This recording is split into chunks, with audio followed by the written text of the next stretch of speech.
नागपंचमीसाठी आज आपण बनवणार आहोत आमच्या सोलापूरकडचा एक खास पारंपरिक पदार्थ हुंडे। काही ठिकाणी यालाच पातोळे असेही म्हणतात। नागपंचमीला आमच्या सोलापूरमध्ये हा पदार्थ खास बनवला जातो आणि आजची ही खास रेसिपी माझ्या सासूबाई बनवून दाखवणार आहेत। तर चला आज इशिका मेजवानीमध्ये बनवूया हेच पारंपरिक हुंडे। आता सर्वात प्रथम ना आपल्याला इथे एक परात घ्यायची आहे आणि त्याच्यामध्ये ना आपल्याला 2 मोठ्या वाट्या भरून गव्हाचं पीठ घ्यायचंय। जसं आपण चपातीसाठी पीठ मळतो ना तसंच आपल्याला घट्टसर पीठ मळायचंय। अगदी सैल पण नाही मळायचंय आणि अगदी घट्ट पण नाही मळायचंय। आणि याच्यामध्ये ना आपल्याला थोडंसं मीठ देखील घालायचंय चवीपुरतं, म्हणजे अर्ध्या चमच्याहून कमी किंवा अर्धा चमचा। जसं तुम्ही एवढ्या 2 वाटीसाठी मीठ घेत असाल ना तेवढंच घ्या, पण हा गोड पदार्थ असल्यामुळे जास्त मीठ घेऊ नका, रोजच्यापेक्षा थोडंसं कमी घ्या, पण मीठ नक्की वापरा, त्याच्याने ना चव चांगली येते आपल्या वरच्या आवरणाला। आणि हे पीठ आहे ना आपल्याला व्यवस्थित सॉफ्ट होईपर्यंत मळायचं आहे। असं पिठाला क्रॅक वगैरे गेल्या नाही पाहिजे, छान असं मळून घ्यायचं आहे। आता आपलं पीठ व्यवस्थित मळून झालं ना की आपण थोडंसं तेल घालूयात आणि पीठ व्यवस्थित आपण मऊ करून घेऊयात। आता आपले पीठ मळून झाल्यानंतर ना आपण हे पीठ एका साईडला झाकून ठेवूयात, म्हणजे व्यवस्थित मुरेल। आता पीठ मळून झाल्यानंतर ना आपण सारण बनवून घेऊयात। तर सारण बनवण्यासाठी इथे मी कढई घेतली आहे। कढईमध्ये ना आपल्याला 1 ते 2 चमचे साजूक तूप घालायचं आहे आणि गॅस आपल्याला मीडियमच ठेवायचा आहे। आता तूप घातल्यानंतर ना आपण याच्यामध्ये गूळ घालूयात। इथे ना मी 200 ग्रॅम गूळ घेतलंय आणि हे व्यवस्थित असं बारीक चिरून घेतलंय, म्हणजे ते लगेच वितळेल। आता हे गूळ आहे ना आपल्याला व्यवस्थित असं तुपामध्ये वितळून घ्यायचंय, तसं परतत राहायचंय, म्हणजे ते एकसारखं वितळलं जातं। आणि इथे ना आपल्याला गुळाचा पाक वगैरे नाही बनवायचा आहे, फक्त गूळ आपल्याला तुपामध्ये व्यवस्थित वितळून घ्यायचं आहे। आणि गॅस आहे ना आपल्याला मीडियमच ठेवायचा आहे, फास्ट नाही करायचं आहे, नाहीतर आपलं जे गूळ आहे ना ते करपून जाईल। त्याच्यामुळे गॅस तुम्ही मीडियम किंवा स्लो ठेवा। आता आपलं गूळ हलकंसं वितळलं ना की याच्यामध्ये आपण किसलेलं ओलं नारळ घालूयात। इथे मी अख्खा नारळ किसून घेतलाय। तर आता हा आपण या गुळामध्ये घालूयात आणि व्यवस्थित 2 ते 3 मिनिटं मीडियम गॅसवरती परतवून घेऊयात। आता इथे आपलं गूळ आणि खोबरं व्यवस्थित मिक्स करून झालं ना की याच्यामध्ये आपण हे सर्व साहित्य घालूयात। याच्यामध्ये ना मी 3 ते 4 काजू, 3 ते 4 बदाम याचे मी बारीक बारीक तुकडे करून घेतलेत, अर्धा चमचा वेलची पावडर आणि अर्धा चमचा ना मी सुंठ आणि बडीशेपची पावडर घेतलेली आहे आणि अर्धा चमचा इथे मी खसखस घेतलेली आहे। हे आता आपण सर्व व्यवस्थित एकजीव करून घेऊयात, सर्व व्यवस्थित मिक्स झालं पाहिजे। आता हे सर्व मिक्स करून झालं ना की आपल्याला जास्त वेळ शिजवायचं नाहीये, नाहीतर आपलं सारण आहे ना ते एकदम असं सुकं सुकं लागेल। त्याच्यामुळे साधारण 1-2 मिनिटच परतून घ्यायचे, म्हणजे आपलं सारण आहे ना असं छान असं ओलसर राहील आणि खाताना ना असं मस्त असं ज्युसी लागेल। त्याच्यामुळे एकदम जास्त वेळ आपल्याला शिजवायचं नाहीये हे। आता आपण गॅस बंद करूयात। आता आपण ना जे बनवत आहोत ना ह्याला हुंडे असं म्हणतात सोलापुरी भाषेमध्ये। तर आता आपण हे बनवायला सुरुवात करूयात। तर हे मी तुम्हाला 2 आकारामध्ये बनवून दाखवणार आहे। एक तर असं गोलसर आकार असणार आणि दुसरं आहे ना असं करंजीसारखं मी तुम्हाला बनवून दाखवणार आहे।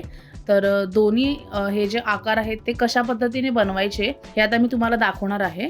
तर सर्वात प्रथम ना आपण जो हुंड्याचा गोल आकार आहे ना तो बनवूया आपण।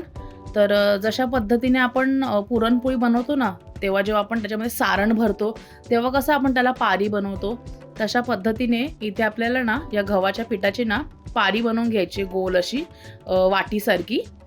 आणि ही जी पारी आहे ना ती आपण पुरणपोळीसाठी जशी बनवतो ना, जशी एकदम जाड पण नसली पाहिजे आणि अगदी पातळ पण नसली पाहिजे, अशी मध्यम आकाराची आपल्याला ही पारी बनवून घ्यायची आहे। तुम्ही बघू शकता ही कशा पद्धतीने पारी बनवली जाते। आणि त्याच्यानंतर त्याच्यामध्ये आपल्याला जे आपण सारण बनवलंय ना ते याच्यामध्ये भरायचं आहे। आता ही पारी बनवून झाल्यानंतर ना याच्यामध्ये आपण एक साधारण 1 चमचा भरून हे सारण भरून घेऊयात आणि व्यवस्थित साईडने असा दाबून दाबून आपल्याला असं हे याचं तोंड बंद करून घ्यायचं आहे। सेम आपण पुरणपोळीसाठी जसं आपण बनवतो ना तसंच आपल्याला ही पारी अशी गोल गोल आकाराने वळवून ती बंद करून घ्यायची आहे। याचं तोंड आहे ना असं व्यवस्थित वरून बंद करून याला असा गोलाकार असं चपटा असा आकार द्यायचा आहे। अगदी पण आपल्याला चपट नाही करायचं आहे, थोडंसं गोलसर ठेवायचं आहे। इथे तुम्ही बघू शकता जास्त पण जाड आणि जास्त पण पातळ नाही ठेवले, व्यवस्थित मध्य आकाराचा असा ह्याला गोलाकार आकार दिलाय।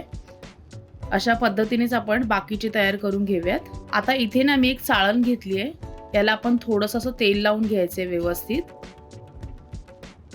आणि त्याच्यावरती ना आपल्याला अशी हळदीची पानं ठेवायची आहेत. हळदीच्या पानांमुळे ना चांगला सुगंध येतो. किंवा तुम्ही ना केळीचं पान देखील वापरू शकता.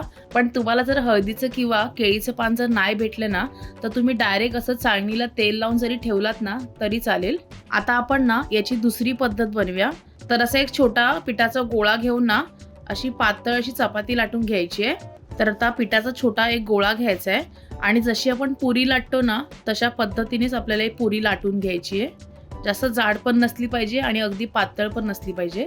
आता याच्यावरती ना आपण 1 ते 1.5 चमचा हे सारण भरूयात. आता आपल्याला ना सारण ठेवल्यानंतर पुरीच्या एका बाजूला ना आपल्याला कडेला थोडंसं पाणी लावायचं आहे आणि दुसरी बाजू आहे ना ती आपल्याला व्यवस्थित याच्यावरती चिटकवून घ्यायचं आहे. जसं आपण करंजी बनवतो ना तशाच पद्धतीने बनवायचं आहे. तुम्ही बघू शकता या दोन्ही पण कडा आहेत ना ह्या व्यवस्थित आपल्याला अशा दाबून प्रेस करून घ्यायच्या आहेत. म्हणजे उकडताना ना आपलं सारण बाहेर नाही येणार. तर हे व्यवस्थित असं प्रेस करून घ्यायचं आहे. आणि ज्या बाजूच्या कडा आहेत ना तुम्ही बघू शकता अशा पद्धतीने आपल्याला फोल्ड करून घ्यायचे आहेत. आणि हे नागपंचमीसाठी आपण बनवत आहोत. म्हणजे नागपंचमीला आपण हा एक नैवेद्य बनवत आहोत. तर हे आपल्याला सुरीने वगैरे कापायचं नाही आहे. हे आपल्याला लाटणीने पुरी लाटल्यानंतर हे आपल्याला असं हातानेच व्यवस्थित फोल्ड करून घ्यायचं आहे. सुरीने वगैरे आपल्याला कापायचं नाही आहे. हे तुम्ही बघू शकता असं व्यवस्थित आपण हे फोल्ड करून घेतलंय. तर आता अशा पद्धतीने आपण सर्व हुंडे तयार करून घेऊयात. तर आता तुम्ही बघू शकता आपले सर्व हुंडे तयार झाले आहेत आणि मी या चाळणीवरती सर्व हुंडे ठेवलेले आहेत. आणि काय करायचंय आपण जेव्हा हुंडे तयार करायला घेतो ना तेव्हा एका टोपामध्ये ना पाणी उकळायला ठेवायचं आणि त्याच्यावरती आपल्याला ही चाळण ठेवायची आहे. आता यावर ना आपण झाकण ठेवूयात आणि 15 ते 20 मिनिटं फास्ट गॅसवरती आपण याला वाफ देऊयात. आता 15 मिनिटांनंतर ना आपण हे हुंडे आपले बघूयात व्यवस्थित शिजले आहेत का. तर असं हात लावून बघायचे. जर हाताला चिकट लागलं ना किंवा असं एखादी सुरी आपण याच्यामध्ये घालून बघूयात. जर पीठ लागलं ना सुरीला तर अजून आपण एक 5-7 मिनिटं ठेवूयात वाफ यायला. तर आता याच्यावर मी पुन्हा झाकण ठेवलंय आणि 5 मिनिटं आपण याला पुन्हा वाफ देऊयात. अशा पद्धतीने तुम्ही आता बघू शकता 20 मिनिटांनंतर आपण यावरचं झाकण काढूयात आणि इथे आपले हुंडे तयार झालेले आहेत. आता आपण गॅस बंद करूयात. आणि हे हुंडे आहेत ना गरम गरम असतानाच तुम्ही खा. म्हणजे गरम गरम जेव्हा असतात ना तेव्हाच हे खाण्याची खूप मजा येते.